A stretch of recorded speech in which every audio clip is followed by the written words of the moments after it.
Tay, Naeem and Tay. She just wants to laugh and be loved. Hmm. She just wants to be loved and to laugh as well. Let me play my little clip for you guys as well for Naeem and critical Tay. care nurse, like when people are at the end of their life. You just want to be surrounded by people that you love and the people that you know. You want me to take care of you, Snake? Yes. Okay. But I will return the favor as well. Like, I'm definitely going to be there for my person at the end of the day. Okay, so Naeem and Tay, let me be very honest with you. Look, I think when we learned a bit more information about Tay later on with Cisco about her father had abandoned her when she was very, very young, obviously they've got a better relationship now. Now it made more sense. Okay, it made far more sense why Tay is willing to be open to someone like Naeem, who has 5 kids and 3 baby mothers. Because at this point, we are asking ourselves, Tay, you're a beautiful woman, you're young, you are successful. What is it that you want with somebody who has 5 kids and 3 baby mothers? Okay. And here's what she'd want from Naeem. Once she saw, and she actually said the words, because she had seen him be a great father, this is what also drew her in. Why? Because she did not have a great relationship with her father. Oftentimes, the wounds we encounter as young individuals play a massive role in our adult relationships. So, Tay, in that instance, not having her father figure in her life, but seeing a man be a great father, this is now becoming an attractive space, right? And what you must realize is also because the father plays a role of protection. So if she sees Naeem doing that for her kids, there's an assumption that he would do that for the woman that he's with, even if the information has come back that he hasn't been the greatest partner in the past.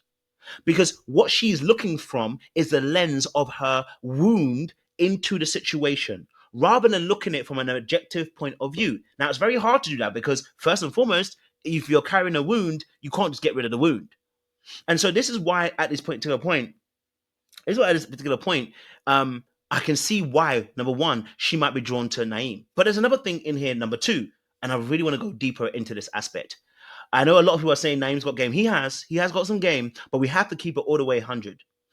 Listening to what she said she worked in critical care, and she was somebody who would give a lot to help people in that place, in that state, right? So people who are in critical care. Now, to do a job like critical care, you have to have a big heart. You have to be somebody who loves to give, somebody who's willing to do the utmost to help other people. But what I also find with people like that too is that oftentimes they are carrying what we call anxious wounds. What does that mean? I mean that they are always in a space of giving care because they're always over giving. And they base their identity in their ability to give. And they actually overgive. So much that they overgive is that they self abandon their own needs in order for others to have. The problem with this is if you self abandon, you actually do yourself a disservice. Why? Because actually, then, as you get into relationships, you choose people who are takers, not givers. And in relationships, there must be an equilibrium of giving and taking. But as I've said before about attachment styles, the anxious attachment is often focused on trying to prove that they are worthy, prove that they are loved, prove that they're wanted, prove that they deserve to have someone in their life. And this is the actual biggest issue. And this came about because the conversation that she had with Cisco later on was the most important. When they both described the fact that they had been abandoned as young kids. In fact, this wasn't the only one. Rose said it, Hussein said it as well, that they had been abandoned by the father figure. Okay. What then happened is that Tay, okay, in some instance, all right, looking for Tay in that instance has an abandonment wound. So actually, it makes a lot more sense. I'm gonna break this down a little bit more. Hold on. Let me stay there. Let me stay here. The abandonment wound is often attached to anxious attachment. In fact, let me bring up my screen because I don't want to talk this alone. Let me get my I'll get my thing up on here so you guys can see this. Hold on now, because you know me, I like to use props. You know what I'm saying to you. So hold on. Okay. All right. Let's go to my anxious. Okay. So my anxious stuff. Right. Okay, so the anxious people, okay, I love them and I appreciate them. Okay, this is for my I guess my notes that I've been doing for my other channel, but I thought I can bring something right. As I said in this particular as you can see thing here, is that they take on other people's needs and then abandon their own. and they are willing to serve, they're willing to, be empathetic, care about other people, but they do it at the expense of themselves. Do you know what I'm saying to you?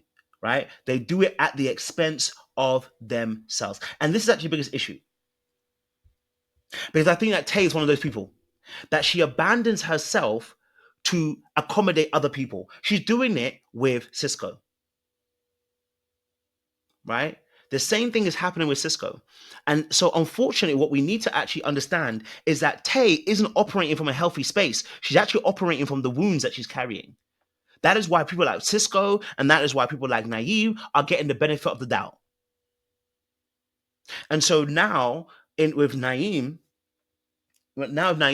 also carrying this abandonment wound, okay? The abandonment wound that she's carrying, what that tends to do is that also makes you very flighty,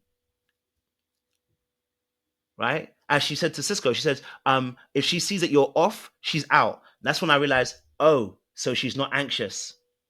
No. So then we have to go further deeper and go, she's not anxious. People that are flighty are not your anxious people. People that are flighty are actually your fearful avoidance. They are not your anxious people. But because fearful avoidance also carry the same wounds as an anxious person, you might think she's only anxious. Flighty people are fearful avoidance. And this is really important too, because in some instance then we can understand why she's quick to run away from when she starts mirroring their behavior, if you want to call it that, or rather she feels something and runs away. So what's going to happen is Tay is going to show up beautifully in the beginning. I'm telling you what's going to happen. Tay's going to show up like this wonderful, amazing, loving, caring person, just going to have your back on anything, and then she's going to choose somebody who actually is self-sabotage. Okay, she's actually choosing people that she's going to self-sabotage. Why? Cisco provides no safety, and yet she said, I was unsafe because I wasn't sure if you were secure. So she still goes forward anyway. Guess what's going to happen? The moment he shows that he's not secure, what's she going to do? She's going to confirm her own bias and be like, I gotta go. Okay, I gotta go. Now that might take a year or two. The sex is really good. It might take a year. It might take 2. It might take 3. But she's eventually going to go. Because what's going to happen is that wound she's carrying is eventually going to take her out the game. Okay? All right? The same thing with if she dates someone like Naeem, she'll be like, oh my God, I'm going to be a great stepmother. And then suddenly a switch is going to happen. She's going to get triggered. When she gets triggered, the fear is going to outrun her initial excitement about the relationship. And that is what we call the self-sabotage, where you choose something that even long term won't fit you, but you're still going to do it anyway. Why? Because in some essence, when you're choosing these people, you're trying to confirm that you are not lovable. And that is where that's the deepness we're talking about. In that space, we have to break down that the reason why someone would choose someone that they can self-sabotage with is because they're trying to prove to themselves that they're not lovable. Can you imagine? They want to prove that I'm not good. And this is what I mean. See, this is what I mean. I'm not good. I told you I'm not good for anybody. I told you I'm not lovable. I told you I can't be cared about. I told you that I'm this big bad person. Not realizing that their own choices are taking them there. So Tay's got a lot of work to do. Okay? Tay's got a lot of work to do. She's got to undo a lot of those issues. Okay? She's got to undo a lot of those childhood issues. I want to stay on her because I want to talk a little bit about the abandonment, daddy wounds. I think it's also important about Tay and Cisco as well, right? So we'll talk about them and break them down as well. So if I got a clip for them, because I don't know if I have a clip. Boy. Okay, I don't think I have a clip. I thought I had one. Okay, I don't have a clip for them. Maybe we'll come up later on or whatever. All right, cool. So let's talk about daddy issues wound, Cisco and Tay. Now, funny enough, Cisco had a thought process. He was with Shanice getting naked. Okay, he was with Shanice getting naked, and then came back to the date with Tay, and we had a voiceover now, which probably was later on, and the voiceover was, "Should I tell Tay that I ended up touching Shanice?" Now, here's what's going to happen. If she is a real fearful avoidant, he's going to have major problems, and I'll tell you why. Because in that space, when he decided that And by the way, because they're dating at this point, right? They're dating. So there is something that is owed, which is truth, because they're dating. But here's hope. So what's really important is that when it came to Cisco on that date, he didn't tell her. She found out at the lounge. But not only did she find out at the lounge, she found out what the date entailed. They were naked. Betrayal. There are three things that are core wounds for a fearful avoidant: abandonment, rejection, betrayal. Betrayal can lead to abandonment. Rejection can lead to abandonment and betrayal. So this is a very intrinsic process. So the moment he didn't tell her that, I'm telling you, her mind is going to start going to a place where she's going to start saying, I think betrayal might happen. And that is actually what's going to take her out of the game when these little things keep happening. Can I trust you? Can I trust you? Can I trust you? And those little things are not getting answered. And then we're having security issues when it comes to finances, potentially as well. That's going to take somebody out the game. And so now she's going to be in a very interesting position. Now they spoke about, some things around about the fathers that they've been in, right?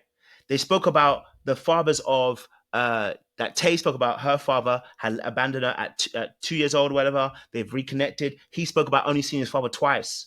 How do those daddy wounds play about in a relationship? We've seen Cisco, and we've seen that he has issues with his mom, and we've seen that Cisco right now is unstable financially at this particular point in time, which can happen to anybody. What we have seen from Cisco is a lot of body leading. So he uses his physique to lead.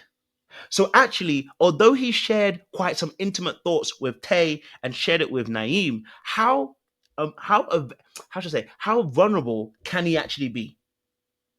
Right? How vulnerable can he actually be? This is actually a big thing. So actually, there are probably deeper things that are with Cisco that we have not yet seen, but are being masked by the muscles that we are seeing. I'm being masked by the charm and the smile that he has. Right? As to probably what played a role in the last marriage that he had, which we're yet to really find out some deeper context. Yeah? So that's what I said about leading with the body. That's what I said. He keeps on taking his top. I know that energy. I was once that person. I was always taking off my top. Why? Because I believed in the body. And look, it does work, but it also attracts a certain type of woman. I'm an intellect, but if I'm leading with my body, I know what kind of woman it attracts. Someone who's trying to sexualize me, someone who enjoys that physicality, but it doesn't always translate to this mind also being in sync too. There are, but oftentimes when someone's invested in the body, they aren't as invested are in the mind. Right? Someone said they remember my button-down shirts. I hear it. You know what I mean? So when you're so focused on the physique and the physical, you are focused on the eyes, not the heart.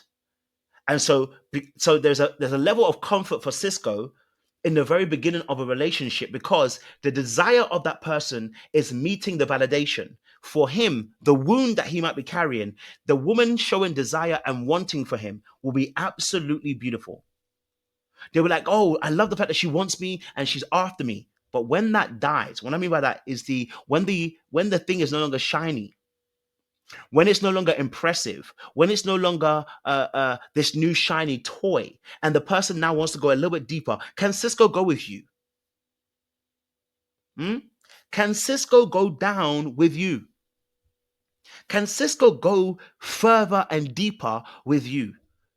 Because he's already met what he needed to feel validated. Can he go deeper?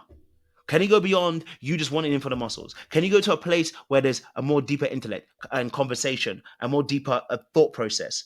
And of course, he's having more of those conversations with Tay. But how deep is Tay? And how much is Tay just enjoying the fact that he's a very handsome, good-looking man, tall, and actually a very well-built man, meaning she also gets her surface level validation. Somebody who can protect me. I'm not saying they're not having deep conversations, by the way. They are. They probably are, because they've mentioned it. I'm just saying about when it gets deeper in the relationship. Okay? All right, fantastic.